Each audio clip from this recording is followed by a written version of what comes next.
What's the worst thing that I've seen while I was in prison? Well, by far, it's the murder, the torture, the rape, the brutality that inmate Ricky Martin, not the singer, endured. Seen my best friend Spawn stab a dude where his guts came out, who tried to rape him. He was a rapist and tried to take something that my best friend could never get back. He wasn't having it. That wasn't even close. Met Ricky Martin a couple times, but I stayed away as he was in the gang life, caught up. He was more confused than a billy goat on AstroTurf. Yet, I didn't know that my trip to confinement would be something that would stick with me for the rest of my life. Confinement is a place in Florida where it breaks men or brings out the best. When I got there, I realized they starve you, they gas you, they lock you down for weeks at a time, 24/7, no air conditioning. Lucky if you even get a little handful of toilet paper to wipe your ass to last you a month. And you don't know who your cellmate's gonna be. And Ricky Martin ended up telling on the Fight Club and the Blood Organization. Back there, they put anybody in your cell, your worst enemy or just anybody, offer them food, tobacco, substances, or they already be on some type of K2, and you'd fight 15, 20 minutes. It was to the point where I had to learn the system. And somebody schooled me when I was going to confinement and showed me how to sneak a razor blade into my shower slide, because that's all you're allowed back there. You got dudes back there fighting with razor blades, and the officers are just watching from a distance, gambling, laughing at us. That's why I have the Coliseum tattooed here. Not just because of the fighting and the glory. It's because one person's pain, struggle, fight for freedom is another person's entertainment. Yet for me, I wanted to turn my mind, my body, and my spirit into a weapon, be a warrior and a philosopher. But yet Ricky entered there with the wrong mindset, and he'd be a victim of one of the most brutal rapes, tortures, and murders that I've ever seen in prison. And I remember him screaming not to go in that cell, as he was like 140 pounds, entering the cell of a known killer, 6'4", 210 Jiggaman. And when it was finally over, after all the hours of screaming and yelling, the head stomps, the screams, you could see the bloody handprints all over the cell, where somebody was either grasping to try to get away or being held down. And yet while it was going down, it was just like a Roman Coliseum. Jiggaman would open the blue curtain as he put his blue prison attire shirt over the window of his cell. And as he was beating him, he'd open it a little bit and scream to the unit, "You want me to kill this snitch? You want me to kill this punk?" Some people screaming, "Yeah, yeah." Other people are screaming, "No," trying to get the officer's attention. And one of the reasons it was the most brutal thing that I've seen is because most of what I seen was in my head, because we had to hear it for hours. And then we saw the cell open, blood everywhere, handprints everywhere. Let's get into it. Never forget when that cell door opened, seeing him with his hands tied behind his back. I figured he was already dead or had to be in some type of coma. That's when, at the young age of 23, I became the most vicious savage I could be in prison, because I would never be a victim. Ricky Martin was found lying in a pool of blood on the floor of his cell, D1117. His arms were tied behind him and his feet bound together with white strips of cloth. A pair of bloody boxer shorts had been slipped over his head, and another piece of linen was wrapped around his neck. A slight 24-year-old inmate was nearly naked, with his shorts pulled down to his ankles. Bloody handprints smeared on the wall, facing the cell door, told the story of his brutal death and cries for help from him and others on his behalf that went unheeded. Martin, a convicted burglar from Naples, who had less than 2 years left on his prison term, was bludgeoned savagely, his skull smashed, his face was swollen, bloody, black and blue, and he was cut all over his body. There is no question who fatally beat Martin at the Panhandle Santa Rosa Correctional Institution on March 30th, 2012.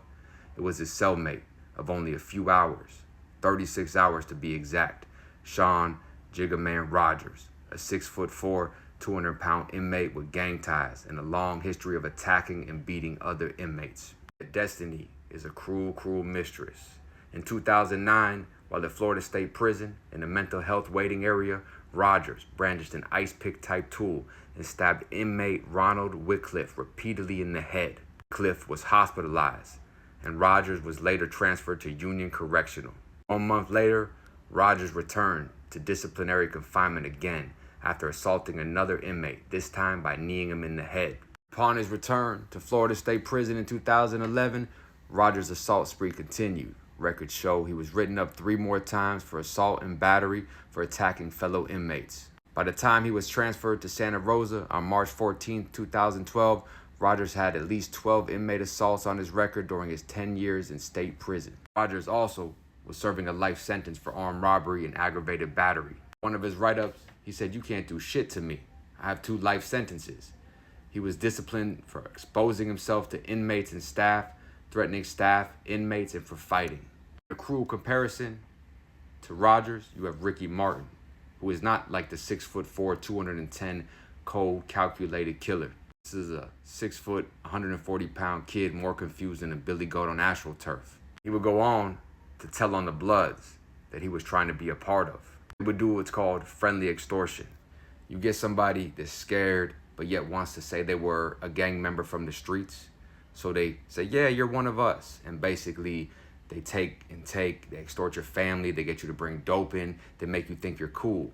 And then if something happens, they act like they're protecting you and being down for their brother in their organization. But really they're telling somebody that's ours. You know, that's our lick, that's our money. And when they're no more use, they do what's called crash dummy. They send them on a mission to crash. And they say that's how you're gonna earn your rank. There was fear or just a failure to understand the gravity of how dumb this was. He ended up writing a letter and it went like this. They wanted me to stab a Blood in the chow hall, but I told them no, I wanted out. I got 2 kids and a wife, and that gang stuff is not worth losing my life over. Martin wrote in the 2009 grievance asking the Department of Corrections Inspector General to place him in protective management because he was in fear that the gang would kill him. That November 2011, Ricky Martin would make one of the worst errors of his life. Martin had filed a grievance asking the department's inspector general to place him in protection again because his life was being threatened. He claimed that he was labeled a snitch because he had reported to prison officials that the guards at the reception center were running a fight club in the chow hall. Now you have to remember, you've told on the Bloods, now you've told on the biggest gang of them all, the officers. And when you tell on the officers through paperwork, who do you think you're handing the paperwork to? The officers. Other complete contrast than Jiggaman, Martin, a convicted burglar from Naples, who had less than 2 years left on his prison term, was bludgeoned savagely. His skull smashed, his face was swollen, bloody, black and blue, and he was cut all over his body. Only 2 years left. Let's not forget, youngsters, he was in prison for only $600. 5 minutes, $600, cost him the rest of his life in one of the most brutal beatings and rapes in the history of the Florida Department of Corrections. In the investigation, they would find 77 digital recorded audio interviews that shows that Martin was murdered despite his repeated pleas to corrections officers and inspector general for protection, and later, shortly before he died, to rank and file correction officers on the tier.